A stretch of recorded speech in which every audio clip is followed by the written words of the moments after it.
स्वागत है आपका। ब्रेक के बाद पश्चिम एशिया में एक बार फिर तनाव बढ़ गया है। इजराइल ने गाजा पर हवाई हमलों के साथ साथ जमीनी कार्रवाई भी बढ़ा दी है।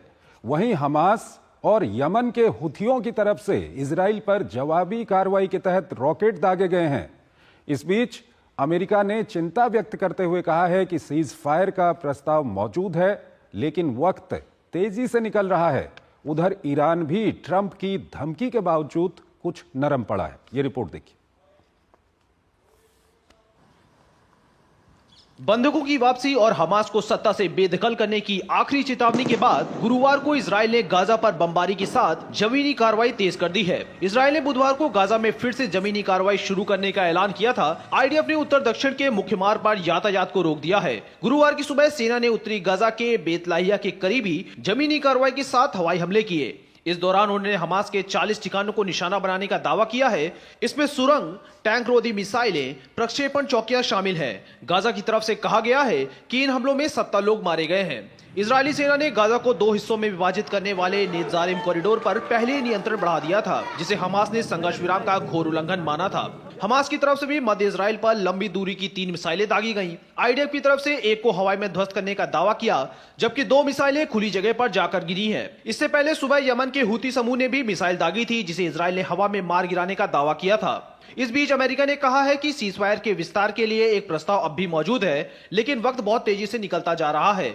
इस प्रस्ताव के तहत 5 जिंदा अमेरिकी बंधकों को रिहा करना होगा, लेकिन हमास का कहना है कि बंधकों की रिहाई से पहले जनवरी में हुए संघर्ष विराम समझौते का सभी पक्षों को पालन करना चाहिए। इजराइल और हमास के बीच प्रमुख मध्यस्थ कतर और मिस्र ने संघर्ष विराम समझौते के 3 चरणों को लागू करने के लिए संयुक्त प्रयासों को बढ़ावा देने की आवश्यकता पर जोर दिया है।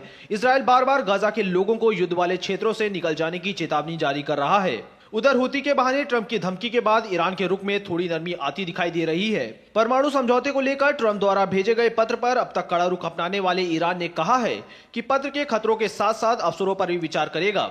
ईरान के विदेश मंत्री ने कहा है कि पत्र का जल्दी जवाब दिया जाएगा।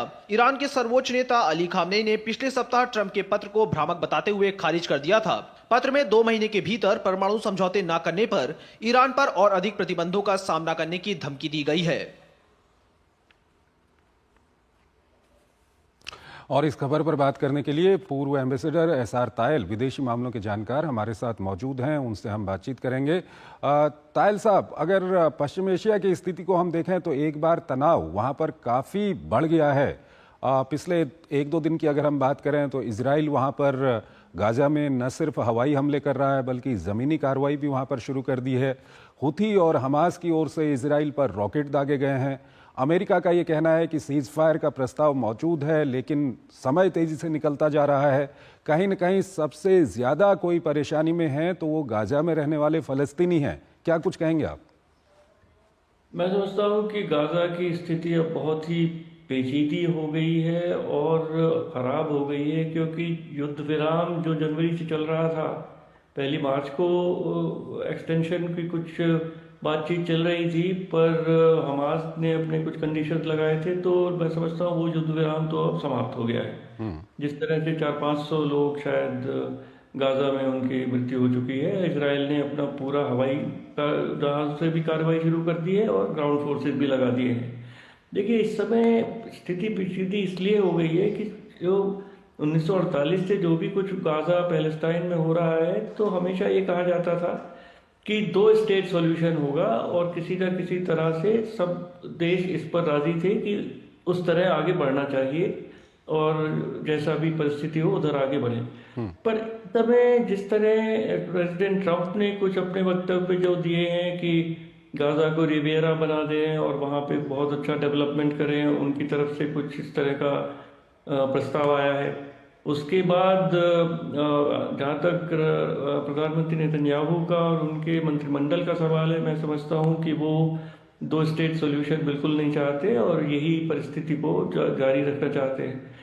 और जो अरब देश हैं मुख्य, सऊदी अरेबिया हो, जॉर्डन, कुवैत और यूएई वगैरह, वो गाजा का अपने आप मिलकर उसका डेवलपमेंट करना चाहते हैं एक बार युद्ध खत्म हो जाए।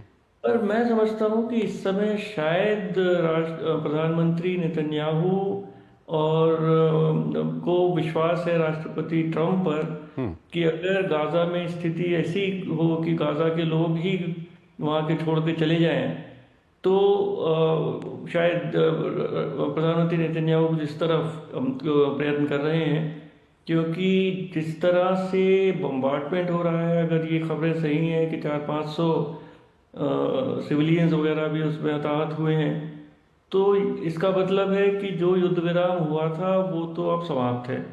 इस समय ऐसा है कि शायद 24 जिंदा हॉस्टेजेस हैं और 30-35 शायद उनकी मृत्यु हो चुकी है हॉस्टेजेस की।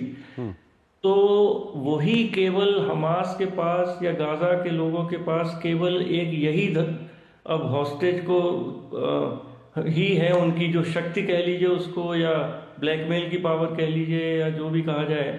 बाकी उनके पास कोई बार्गेनिंग चिप नहीं है, उनका कोई देश उनका समर्थन नहीं कर रहा है, और उनको अब इजराइल से किस तरह समझौता वो करेंगे, इसका पूरा जो लीवर है, जो पूरा स्टीयरिंग है, वो प्रधानमंत्री नेतन्याहू के पास है। बिल्कुल, लेकिन कहीं ना कहीं जिस तरह की स्थिति बनी हुई है उसमें वहां पर शांति विराम की तुरंत वहां पर जरूरत है।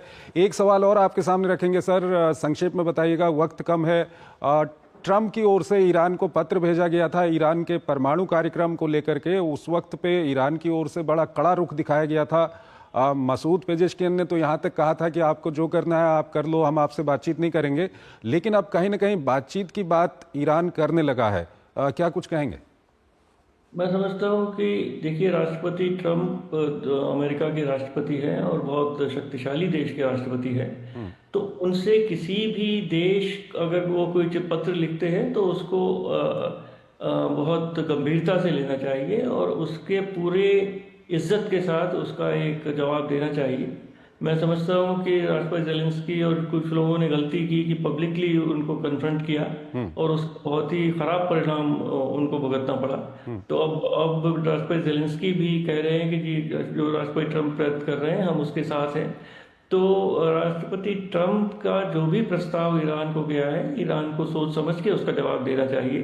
ठीक है। और वार्ता शुरू करनी चाहिए। ठीक है सर, उसी से आगे कोई रास्ता निकलेगा। बहुत बहुत आपका शुक्रिया सर, आप हमारे इस कार्यक्रम में जुड़े और